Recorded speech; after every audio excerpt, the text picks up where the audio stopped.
Guys,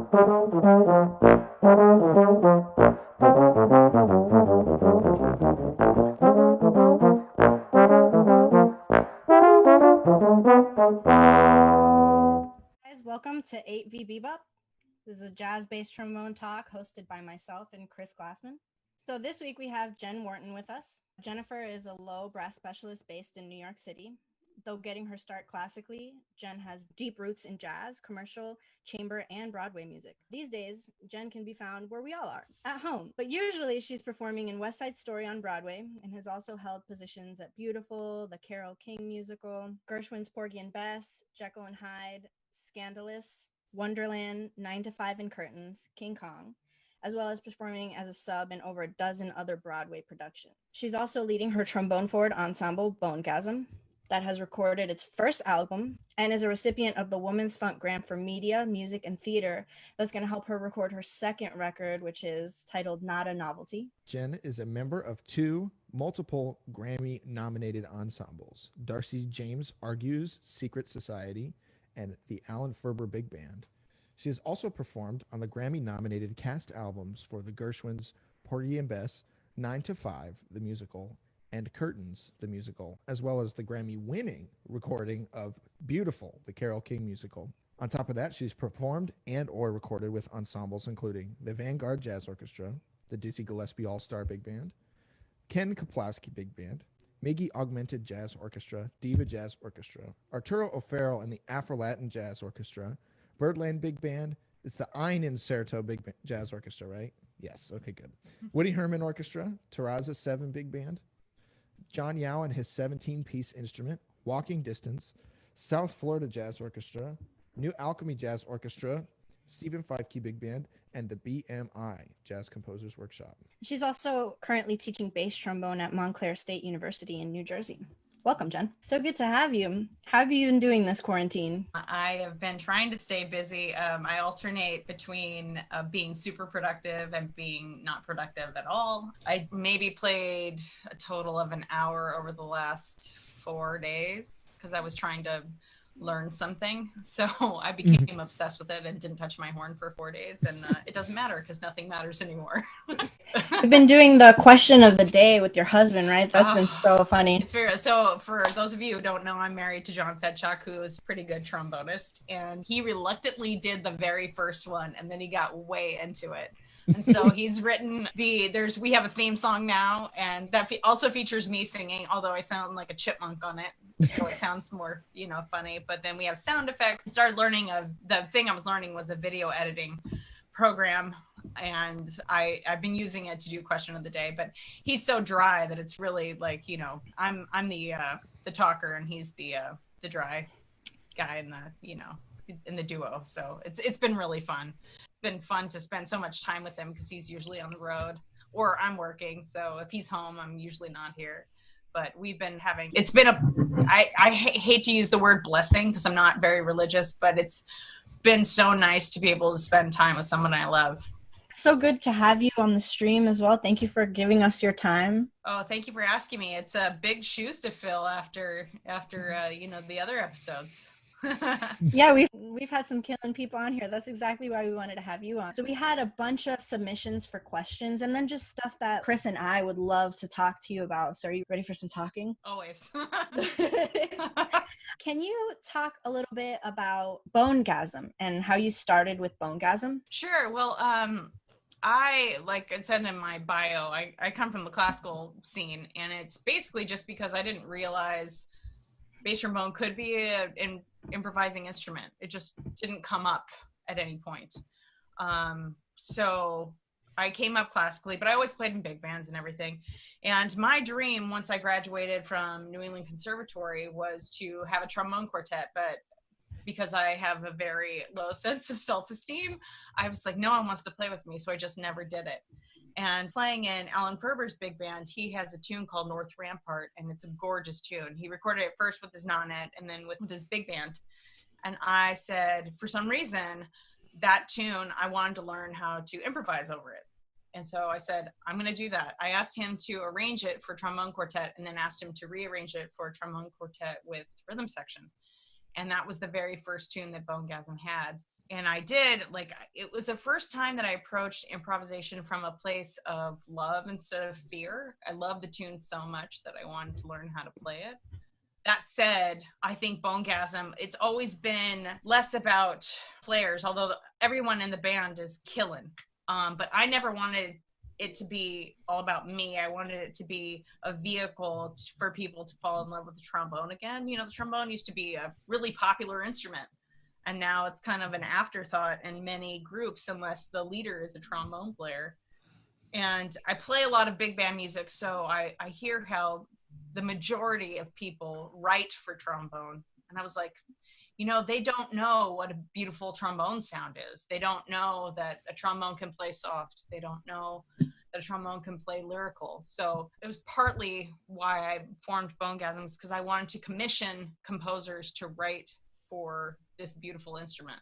And if they could feature the bass trombone, that would be awesome too. But through that, I have gotten into more improvisation reluctantly, because I've never wanted to be like a hot dog. I've never wanted to be someone jamming all the time. It just wasn't me. I mean, you know, people that do it well, and I have mad respect, but I didn't want that to be what this band was about. And honestly, you know, you guys can play circles around me, but every time I start to feel bad about it, my husband, who has been my biggest cheerleader, he says, you know what, if you can play something beautiful, it's valid. It's a valid statement. So yeah, what I play might be simple, but if it's pretty, who cares? Someone might enjoy it. You know, if I enjoy playing it, which sometimes I do, most of the time I do it out of, I'm doing it out of fear. I'm just sitting up there just counting the seconds till it's over. But it's been such a luxury to have the ability to dip my toe into it. Maybe I'm up to my knee now into it. In talking about switching from classical to jazz, I never really felt like I switched. I feel like I've been the same player the whole time, and it was just in there and didn't have a way to come out. And now I'm kind of finding the way for it to come out. And Bonegasm has been that for me. I really like how you put that.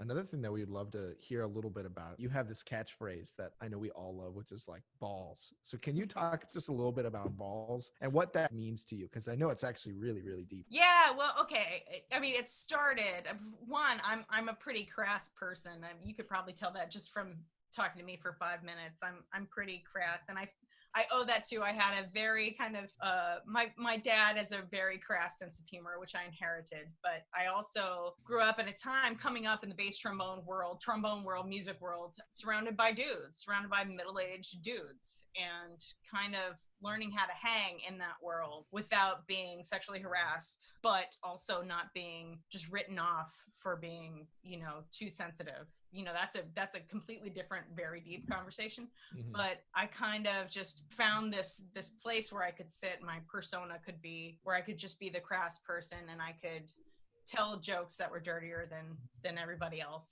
and they wouldn't be intimidated by me being a chick. You know, it was just kind of like, oh, and Jen is also a chick. And someone said that they were going to write Balls the musical years ago. It was 2007, and it just tickled me. I was like, that is hilarious. So I started saying it all the time, and it's not just in music, like extended when I was training for triathlons and stuff. My whole triathlon team called me Balls, you know, and then like the actresses on shows I was doing called me Balls, and I'm just like, oh yeah, sure, I'll answer to that, that's fine. But it's just kind of letting your balls hang out, whatever that might be. And of course, I'm not talking about testicles. I'm just talking about like, let your freak flag fly, like be strong, be unapologetic. And that's what I hope to be every time that I play. I don't always get there, but that's what you know, balls means to me. Could you talk a little bit more about how the scene has changed since you started? How long have you been in New York specifically? So I moved back here. I came here for a grad school, which did not go well. Aside from that, I moved back here January 2005. So I've been here, I guess I'm in my 16th year now. And the scene here was actually much friendlier than where I came from. Came from the Bay Area. And I can't tell you the amount of heinous stuff that was said to me out there. And it might have been just like, you know, fewer players, much less work. And so for me to be getting any gigs of notoriety or getting hired above somebody else really pissed people off. So I had to deal with that. And like friends saying stuff to me, you know, who'd you blow to get that gig? And I hate to say that on a live stream. I don't know who's listening, but those are some of the awful things that was said to me. And that's not even the worst of it. There are people that have much worse stories than I do. But for when I came to New York, it was actually like a breath of fresh air because people seem much more accepting of everyone. The trombone community specifically is very friendly. And if you're a good player, there's room. And I remember Sarah Giacovino said it, you know, no matter how you play, you're going to find your crevice to exist in, you know, in New York, which it's nice because there's, I mean, it's not that there's too much work or anything, but it's just that you can find your people and you can find how to make it work here. And that's definitely been true. And I was lucky. I came here with a lot of Broadway experience and I knew some people. So that's how I got into Broadway so fast. But in terms of the female thing changing, just more people playing bass trombone in general, and being respected. I just noticed the younger people respect their female peers much more than the older people in general. And it actually helped me initially because I came here and I was the chick. I was the chick trombone player. And so I remember Becca Patterson and Jen Hinkle moved here like right around the same time. And I had this total, it was right around when I formed Bonegasm. And funny because I had this like come to Jesus moment where I was like, okay, who am I if I'm not the chick trombone player? And I remember talking to Ingrid Jensen. She said, well, find something that's your own. You don't have to be the chick trombone player. You can be whoever you want to be. So who do you want to be? And Bonegasm, I'm the leader of Bonegasm now. But now, and you, Gina, you and Chris moving here and Reggie, like, and everyone's really playing. And that totally lit a fire under my butt to say, you know, I can do more than I'm doing. So why not? If not now, when? Can you talk about your experience with imposter syndrome and what you do to combat it? Yeah, well, I think I know most of my women friends in and out of music have felt this on some sort of level. And I think some of my guy friends too. They don't talk about it as much, but just not being able to accept compliments because you don't think you deserve them. Not being able to enjoy the accolades or awards that you've been given, any good thing that happens to you because you don't think you deserve them. You think you're fooling everybody. You think it's just a matter of time before someone finds you out. And I've just accepted that that's part of my personality. That's always going to be there. It might be part of the driving force that makes me practice or makes me try. And to try and like tamp it down, I think would be bad for me. But I just try to, yes, that voice is in there, but I try to also have the voice that says, okay, I wouldn't be here if someone didn't think I should be. You know what I mean? And if someone's always got to do the gig, someone has to do the gig. So why not you? Dave Ridge, San Francisco Opera used to say that to me. Someone's got to get the gig, so why shouldn't it be you? And that's why I kind of don't get butthurt. You know, I've been not kicked out of bands, but I've been not hired for the next gig, and I see who gets hired for the next gig, and I'm like, well, maybe they didn't like what I brought, and they like what this other person brings to the table. So while it hurts a little, yes, but I can understand like artistic choices. You know, if you want to, you know, if a one bass trombone player doesn't flip your skirt up, then the next one might. So I always think of it that way. Like there's another voice in there saying you have things that you do well, and if it's not this gig, it's the next gig. That's powerful. When I first came into the city, the first show that I went to see was to go see you play Bonegasm at Silvana. So I'd been there like a week or something. Do you know that Reggie was at our first gig? Really? Yeah, I don't know. That might not have been the first gig, but that you came to. But Reggie was at our very first gig, which I thought was funny. Yeah, that was my first time ever meeting him. Wow. I'm so thankful that I hadn't yet listened to his videos before, because he was like right in front. You keep saying that you're still at the beginning. You gave yourself credit. That's the most I've ever heard, where you say now you're knee deep in. But at first it was really nerve-wracking for you. How did you deal with that? I have to say, I've made John, my husband, promise me never to let me sound stupid. I am scared to death to do this because there's so many, especially in New York, there's so many people that do improvising well. You know, they're amazing. They know all the licks. They've been to all the jam sessions. They lead their own bands. They write their own music. But does that take away from what I offer with my band? I don't think it does. And that's the thing that I have to go back to a lot sometimes.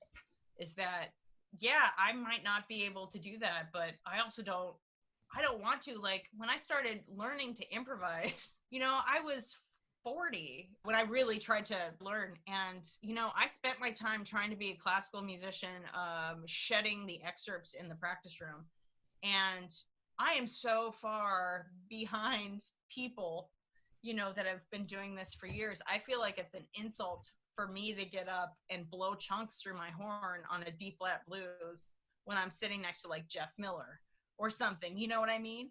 I don't think anybody benefits from me performing that. So I like to keep, my world is ever expanding in terms of improvisation, but I like to keep a tight control on it, which hopefully will change once I get more comfortable. But, I force myself to improvise, and I do it with my band because I know what's coming and I can practice what's coming. But like I said, I don't want to be a hot dog in front of, playing tunes with John. Hell no, I don't want to do that. I like the role that I've done in a big band for so long. And some of my favorite players never improvised. George Roberts, George Flynn. Proviance does improvise. I have not heard it a lot live, but I know he does it. Dave Taylor obviously improvises, but it's a different thing. It's the Dave thing. But there hasn't been, for me, a lot of people I could look up to doing it. So now, to take 17 steps back in my playing ability, like I can't play in time all of a sudden when I try to improvise. I can't, my sound goes out the window. It's really hard as a working professional musician to try and take all those steps back to like basically where you guys probably were in junior high or high school, and being a grown-ass woman trying to do this. It's hard for my ego. So that's why, you don't see me doing it more. And actually, before Bonegasm started, I only got asked to do it maybe once a year. So it wasn't really something that was on my radar. I mean, now it is, and now I work on it. So there you go. What was the one time a year? It would usually be Alan Ferber's band, or one time I got to blow with Claudio Roditi, and it was Mike Deese, Rob Edwards, me, and I can't remember who was playing the other trombone part. But I remember when I first started, because I didn't know that this was going to happen, and Claudio asked me to do it, and I started playing. And I hadn't improvised in like 10 years, and he's like, "Do you know what key we're in?" R.I.P. It sounded better at the gig. That's all I'll say. Yeah. Fair enough. This feels like a good time. You have a video that you have yet to premiere Called Bonegasmo. Bonegasmo.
had to leave that in there because it was really good. For anybody who wants to check out the full video yourselves or to check out any other videos that Jen puts up, make sure you follow her on YouTube.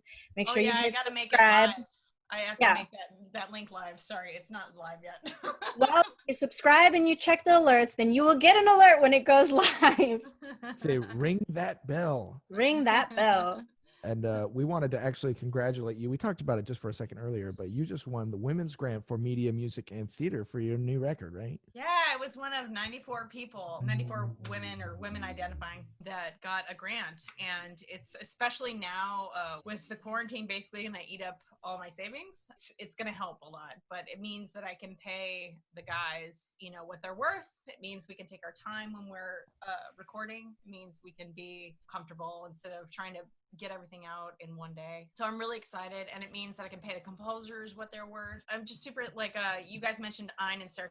She's been a longtime friend. I went to junior college with her in California. We both went to New England Conservatory. She was a protege of Bob Brookmeyer. She now teaches full-time at Berklee College of Music, and she's writing a tune for me. Wow. And she's amazing, and Carmen Staff, and Manuel Valera wrote, and of course you heard Mike's tune, and Alan and John are also writing. It's funny because the first tune they both wrote was both in the same key, both in 3/4, and both featured each other. So I don't think we're recording those, but it's been so much fun. And like you can see, the results are amazing. And I feel like Bonegasm, at my, you know, biggest dreams for it is that it's going to be more than the sum of its parts. Even though the sum of its parts is amazing, I just want it to be, you know, fun. And yeah, it's good music, but it's not just trombone music. I don't listen to that and think, oh, that's a good trombone band. I think that's good music. You know, and that's my goal. Can you talk for just a second about the title of the record? Not a Novelty. It comes from, I believe it was Dan Belowski wrote a review for All About Jazz. He writes for a lot of publications, but I think it was his All About Jazz review for my first album said, well, from afar, this might seem like a novelty. The music argues against it. And that just stuck with me. I was like, I feel seen, you know? And I've since met him, and he's a lovely man, and he did dig the music, and he's not a trombone player, so that meant a lot to me. So I wanted to call it Not a Novelty because I just don't want to make trombone music. I want to make music that people want to listen to regardless of their instrument. And that's actually been the biggest compliment that I've received from gigs. People come to these live gigs and say, you know what, it took me a while to realize there's 4 trombones playing. And I think part of that is due to everybody has such a different voice. My voice is completely different from John's, and even John, like, the way he plays lead trombone is much different than the way he solos. And Nate, not a lot of people know about Nate Mayland, but he can do anything on the trombone. And then, of course, Alan Ferber. Who doesn't know? I mean, everybody knows Alan Ferber, and he's amazing. And then you talk about the rhythm section guys who've played with everybody. So it's just like, I get so excited when talking about my band because they are what brings the music to life and what they make me sound good. So, and you know, Not a Novelty. It's not just bass trombone music. It's not just trombone music. That's a really powerful title. You've done a lot of shows. You played at Birdland. The first show I went to was at Sylvana, but you guys have been going around. You've been doing classes at universities, going in as guests. Yeah. Amazing. For anybody else who would like to keep track of, I know right now nothing is happening. Yeah, you can see everything canceled.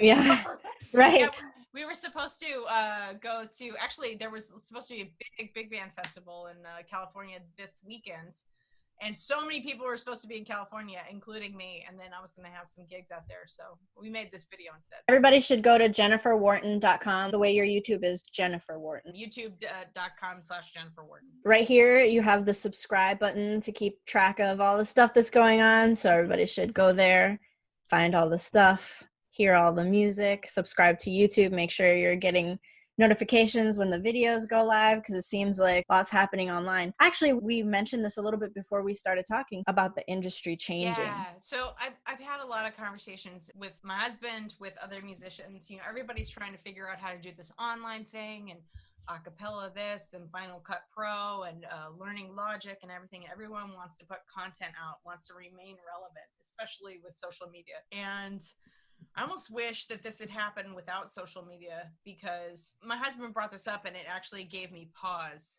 because our people, you know, everybody's making all this online content. Is this going to be the way that we're making music from now on? No one's going to go into a studio. Everybody's just going to send tracks. That's so clinical in the way of, and we've all done it. Like I've done there's a guy in New Zealand that's done a whole big band album that way. And yes, you can do it. And yes, you can get good results, but we all as musicians want to be playing in the same room. But are people that are investing in music going to want to continue to invest in music when they see, hey, the quality isn't that bad. Hey, the average person isn't going to know the difference. That's something to worry about. And I've seen a few articles about it online. It's just not just musicians. There are people who are just creatives that are worried. Okay, you're putting out all this stuff, and yeah, it might be quality, might be good, but what are you saying? Are you saying it's not worth anything? It's really hard. It's a hard thing because we all want to remain relevant and we all want to make music. I cried in my kitchen the other night because I missed making music with people. And a bunch of us are doing all these things for free. It's something to consider. Are we devaluing ourselves? And I'm saying this as I just put out a video. You know, I did pay my guys something, but it's not definitely not what they're worth. It's just something to consider, you know. Don't get too good sitting down by yourself. That's what I'm worried about. I think we all as musicians have been really struggling just not having like physical contact and music making with other people. I mean, I sit in this basement all day and just, you know, plunk away at the trombone trying to play, but like it's not the same. No, and it shouldn't be. And people should miss us. People should miss this from their lives. And I think that's what some people that were writing about were saying, like, don't make any music and let people just sit there and suffer without music for a minute and see how they feel then. You know, everybody wants to cut the arts is the first thing, but when it's gone, it's a heinous existence, right? Damn. That's a lot. Yeah. It's just, you know, when you brought it up before, it really hit me. And I don't have a response to that because the industry is changing. And it's true. That's a double-edged sword too, because we also want to make music. So it's also making us suffer if we don't create. But then if we continue to create, it devalues it. And so it's like I know. And I can't tell you how excited I was just to hear my band play together, even though it was in this false way. But it just made me so excited for what all the stuff that's coming, that I know is coming after everything is over. And Gina, when I listened to your big band arrangement, one, it's the first time I've ever heard your writing, but two, it's like everybody who's making music right now, from all the shows that are putting out videos of the singers and the bands that are putting out corn tunes, it means a lot and it's feeding our souls. But let's not forget, when this is over and we go back to normal life, we can't have this be the normal that we go to. We have to reinforce that music is important in your life. So we can entertain people. I don't know what the answer is. I want to entertain people. And this whole project gave me a sense of accomplishment in, this horrible time where every day is the same, just finding little ways to survive this musically is going to be the name of the game. What do you think you're going to do different afterwards, musically and personally? So well, like I said, the time that I've spent with my husband has been so nice. It's really, not a lot of people know John in the way I do, because he's what I call a gentle giant, but he is the best human on the face of the planet. I'm going to get teary because there's nobody who's better than him. And he is my favorite person. And for me to get to spend all this time with him in one chunk has been so awesome. And I fall in love with him more each day. Sorry. To get all girly. But I think I'm not going to take that for granted as much. As musicians, we never say no to gigs. And we're taught that from a very early age. And sometimes spending that time with people that you love matters more. At a certain point, you're going to be able to make those choices. Like when you're worried about paying your rent, you can't. But right now I'm being forced into choosing my husband. And it's been awesome. Even though I'm worried about money, we may not be back to work until September, if then. And who knows if I'll have a show to go back to when this is all over. Yeah. But I'll still have my amazing husband, and that's what's important. And getting into the horn and being able to practice. Not that I do practice as much as I should, Not that any of us do, but having it available to me, having that time is a luxury. I tell students this all the time, that you will never have as much time to practice as when you're in school, because you're going to have to pay your rent. So, having it now is a luxury, and it's something that I haven't had in a long time. So I am grateful for that. I'm also scared shitless.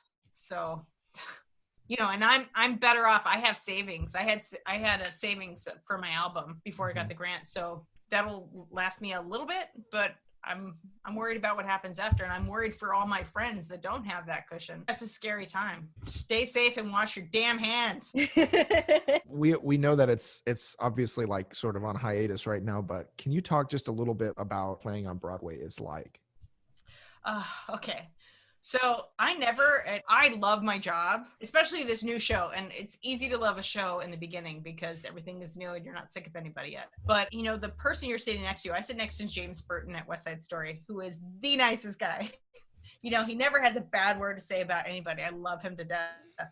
But he's like this far away from me. So it's not comfortable. And especially in the age of the coronavirus, it's not safe. So I can understand why they say, yeah, nobody can work. But under normal conditions, if you're working with completely pleasant people, this amount of distance still will get old after a while. Luckily, with West Side Story, it hasn't. But the longest run I ever had was 4.5 years. And I would not know that I played the first half of the show just because I was so dead inside, And that's the biggest challenge, is to remain engaged with the show while you're playing it. That is the biggest challenge, if you're lucky enough to have a show that runs. Because I've done plenty of shows that did not run. There was not time to get sick of it because it was closed before you could. So Broadway is a mixture of, if you're lucky enough to get a chair, which it's all word of mouth, if you're lucky enough to get a chair, you have to make it through 8 services in the beginning. So it's usually 8 rehearsals before you officially have the chair, because they can fire you at any time for any reason.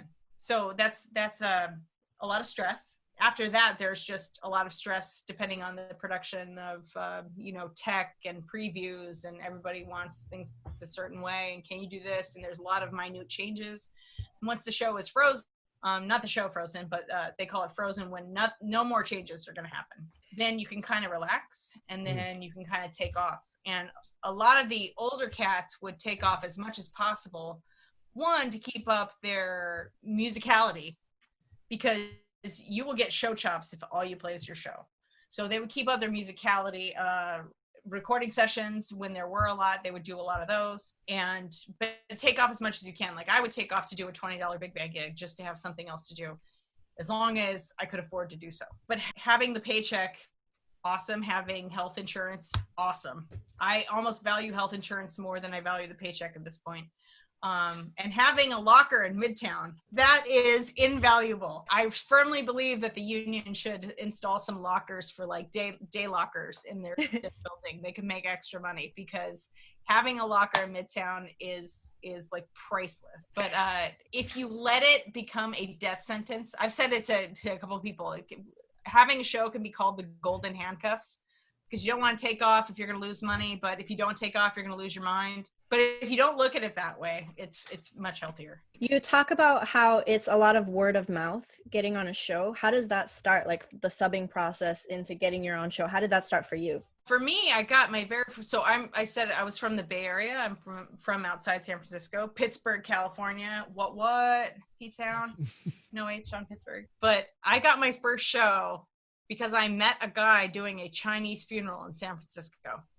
And he heard me play, and he was like, hey, do you want to do this show? It's a 6-week run. It was Wicked before it went to Broadway. And I was like, okay. And I did it, and I was like, this show sounds dumb. Goes to show you what I know. It was great. I learned so much on that run, and my handwriting is still in the book at the Broadway show now. Like that was the second show I started subbing on Nice. When I moved to New York. But then the guy said, he mentioned in passing, oh, Lion King is coming to town. I have to find someone that plays C-tuba. And I'm like, I totally do. I didn't even own a tuba at the time. I did play tuba. I did not play C-tuba, but I went to the store and I bought the C-tuba. And I had to call my credit card company and get my limit raised to buy this tuba. I practiced, and then he made me come play for him. He was like, okay, you can have the gig. And it was a year-long gig in San Francisco. I mean, it wasn't like I'd never played tuba before. I'd played a lot of tuba in college. I just didn't own one. But I was young enough and dumb enough to be like, yeah, I totally do that. You know, and that'll bite you in the ass if you're not careful. But at the time, being young is on your side when you do stuff like that. Mm-hmm. At my age now, I don't think I'd do that. I have a question. This is from me. What made you move from the West Coast to the East Coast? And then can you talk a little bit about what the difference in music is from each coast? Well, the first time I came out here was for grad school. I got into the orchestral performance program at Manhattan. I had a terrible experience like 2 months in. But I stayed for the full year just to give them the middle finger, just to piss somebody off, because I'm stubborn. But then the second time when I moved back, it was because I'd met a guy when I was in grad school. We started dating. He was out on the West Coast with me for a year, and then we moved back to his apartment that he kept that was stupidly low rent. So it was a good situation. And I had a day job for a long time, and I got my first show while I was doing my day job. So I did them both for 6 months. Which was crazy. Yeah, I was working like over 60 hours a week. I would like pay money to go to get a massage just so I could fall asleep on the table. I was really tired. That's crazy. Yeah. But so the difference I would say is out in California, there is less work and you have to drive a lot farther to get to the work. We are really lucky here. I have bad road rage, so I'm very happy that I can take the subway most places. Actually, it's a lot better now that I don't have to drive so much, but you know, coming from where I lived in Pittsburgh, it was only 45 miles to get to downtown San Francisco, but it could take 2 hours or more. It was a lot. Sorry, while I drink my beer. Oh, we actually have a question about that. Somebody's asking you, what are you drinking? This is, okay, I'll tell you. Finback is one of my favorite breweries in Queens. I live in Astoria, Queens, Kingdom of Queens, ladies and gentlemen. This is a Finback.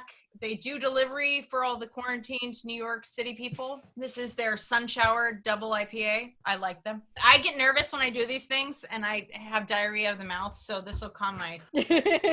One thing I'd love to talk to you about just for a moment, because we mentioned it a little bit earlier, but last year when I was a student at MSU, you came in and did like a really, really great masterclass. The one thing that I loved was that everybody just like sat down and you were just like, all right, none of you are classical and none of you are jazz. You all play trombone. You're all going to have to play in an orchestra and you're all going to have to play in a big band gig.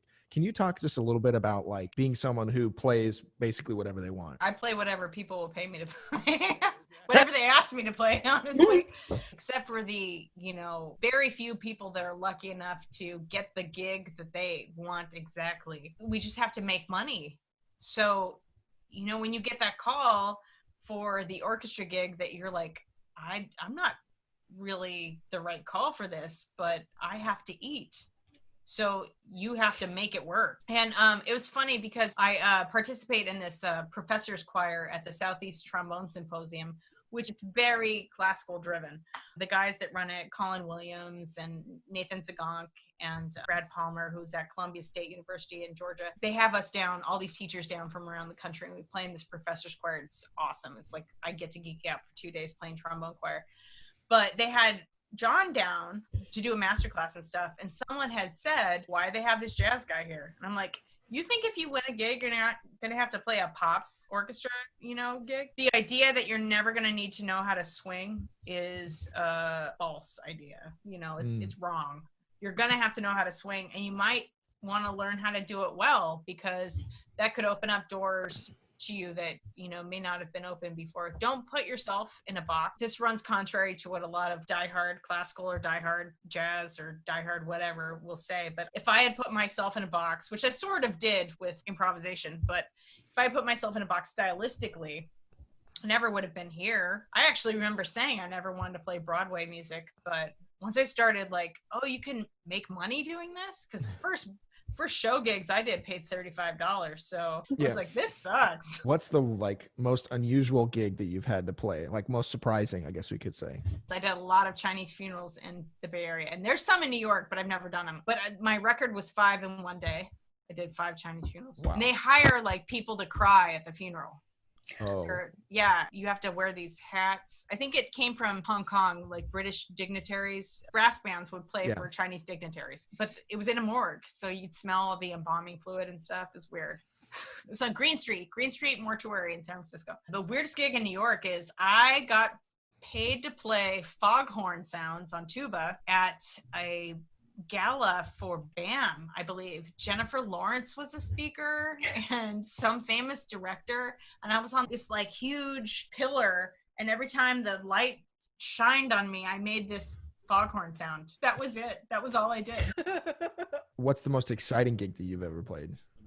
I gotta say, playing with my band is a level of excitement that I haven't had. It's just, you can't, because everything is on me. Like, I have to get all the music there and pay everybody, and once it's, I'm like, hey, I did that thing, like I organized it, it happened, people came, it feels like it's a very rewarding feeling, that one that I hadn't experienced before I had my own band. So that was awesome. But I will say this, I remember one specific Darcy gig. We were playing at the Jazz Standard, and someone who I really respect, my friend Mark Small, came. And he gave me a compliment, and I don't take compliments well. We talked about this earlier with imposter syndrome. Yeah. I mean, I'll sit there to your face, I'll take the compliment, but inside I'm dying. But he gave me a compliment, and I will remember it always. I actually saved the email, because he was sitting in the audience, and he used to sit right in front of me in Darcy's band. And so he was like, when you're in the band, I never realized how hard you're working and how good it sounds, or it's something, I don't know, I'm paraphrasing. I have no idea what he said anymore, but it meant so much to me coming from him. I was like, okay, I trust you, and I trust that comment, and I saved it, because that's something I can always keep in my pocket if I am feeling shitty. Mm-hmm. Sorry. I swear like a sailor. PSA for language. This is not made for kids. Yes. Yeah, before you put on YouTube, you have to click that box, not meant for kids. Exactly. I actually have one, because this is the first time that I felt like I really hung with you. Can you talk about FedChalktoberfest? How that started and what it's all about? Well, one, my husband has a last name that is frequently mispronounced. People like to forget the H, let's just say. But I notice his name is funny. And actually, if you see anybody in the U.S. with his names, with the name spelled that way, they're related to him. Oh, wow. Yeah, it's actually not the correct spelling. The correct spelling is like Fetczzyk or something.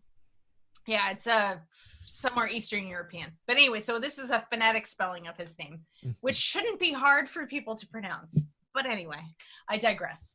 A few years ago, I put the two words together, FedChalktoberfest, and we usually had one party a year. And I was like, that's what we're doing. We're having FedChalktoberfest. And he thought it was dumb. He didn't want it because he doesn't like a lot of attention. I'm like, nah, we're doing it. It's kind of like when I said, I came home and said, I heard this tune called Big Long Sliding Thing. I'm going to sing it. And John was like, you're not a singer? I'm like, nah, I'm doing it. So, yeah, and it's become a thing. And, every year we invite more people, and every year we forget more people. So it's been really fun. We have swag now, and we found this German butcher in Ridgewood, Queens, that makes their own sausage in-house, and we buy their sauerkraut that's fermenting in buckets in the it is insane. The guy that makes the sausages, his name is Herbie. It's a serious production. We spent a lot of money on FedChalktoberfest. And there's I think maybe throughout the day, there's 80 people that come through the house. One year we had Alex Isles from LA. He came out. My friend Laura Brennis came out also from LA. Dave Taylor's been, Elliot Mason. They have yet to make an appearance, but they live just down the street. The Masons live down the Elliot and Brad. You can't throw a rock without hitting a trombone player in Astoria. So it's like a little hub for trombone, I've noticed, especially that strip. Other instruments do come up, but yeah. One last question, because I imagine it's already difficult to be married to a jazz player. What is it like being married specifically to someone who plays? Because he also doubles on bass trombone as well, correct? Well, okay. We can get real. Okay. I had to have surgery in 2015 on my hip, and it made it impossible to like get to work because on our train line there's no elevators or escalators. So John subbed for me at my show for a month. So he had to learn 32 measures of bass trombone. So he only plays 32 measures of bass trombone. But it was just so I wouldn't lose my health insurance because I had to be out for a month. But that would have meant that I lost my health insurance because you're with the way our union is, you have to get so many contributions. I don't know. We've never talked about this and it's never come up. But with John, like as soon as I started dating him, I was like, I'm never playing in his band because I was like, well, I'm not gonna get a gig that way. I don't want to get gigs because I'm married to John. That was the thing. I have gotten 2 gigs because I've been married to John, and I eventually did play in his band. But for a long time, I was like, he would ask me to play. I was like, well, did you ask Jeff Nelson? Because George Flynn couldn't make it. I said, did you ask Jeff Nelson? He's like, no. I said, well, then you ask him. He's played in a band before. I just didn't want to get gigs that way because I know how people talk. People say stuff anyway, but what he and I do is so different outside of my band. I mean, he's helped me a lot, obviously, with my band because he's been a band leader for so long. And he's written, he did not get paid to produce my album, and it sounds amazing. And so I did use him that way. But being married to him, never feels like a competition. Because he is my biggest fan. I'm his biggest fan. And anytime we need each other, we're, there. If one of us is freaking out, the other one's all right, ready to go, ready to help. The only time it gets weird, I think, is when we can both get like a little down about work or whatever, but it's never at each other. That's the one advantage because what we do is so different. I do remember one thing though, he wrote a tune or he arranged a tune for me and I have all the hard parts. So I'm sitting here going, I'm going to count the tune off. And he's thinking, I wrote the tune. I'm going to count the tune off. And the drummer's like, what do I do? So that's the only weird thing that's really happened. So you're talking about people already talk about stuff. Do you think that has anything to do with, because that question and questions like that is always, I find people will ask specifically because you're a woman. Yeah. How did you get on this gig? Yeah. Kind of a thing. Assuming that someone had to get you on it when, yeah. If it was another dude, it would just be, oh, you're friends with so-and-so. Yeah. Whereas when you're a woman, oh, it's because you're sleeping with so-and-so. And that's hard. It happens a lot less now because I'm married. And even when I was with somebody, it didn't happen a lot. But when I was single, yeah, it happened a lot. And that sucks, especially when it comes from people that are your friends. And usually I think it's usually saying more about them than it is about you. It's more like they're pissed that they didn't get called for a gig or something. Right. Maybe rightly so. But, for whatever reason, I would never say that to somebody. I mean, I might be disappointed that I didn't get called for a gig, but I would never go to the person and be like, well, who'd you blow to get that gig? Never do that. That's just mean.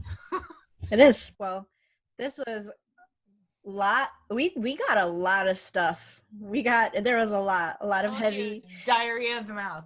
Well, thank you so much for giving us your time. Thank you for having me. I love and respect you guys so much. And thanks for doing this. It has been entertainment for me the past couple weeks. And I really appreciate it. We all could use more of this type of stuff. So keep doing it. Thank you. Yeah. Thank you. It's been just as fun for us to have people on and hear you guys talk because the people that we're asking are heroes. Yes. And we want to hear from you. So the fact that we're streaming it is because we know everyone else wants to hear, but this is something we would do regardless. So thank you so much for giving us your time. Can I say one last thing?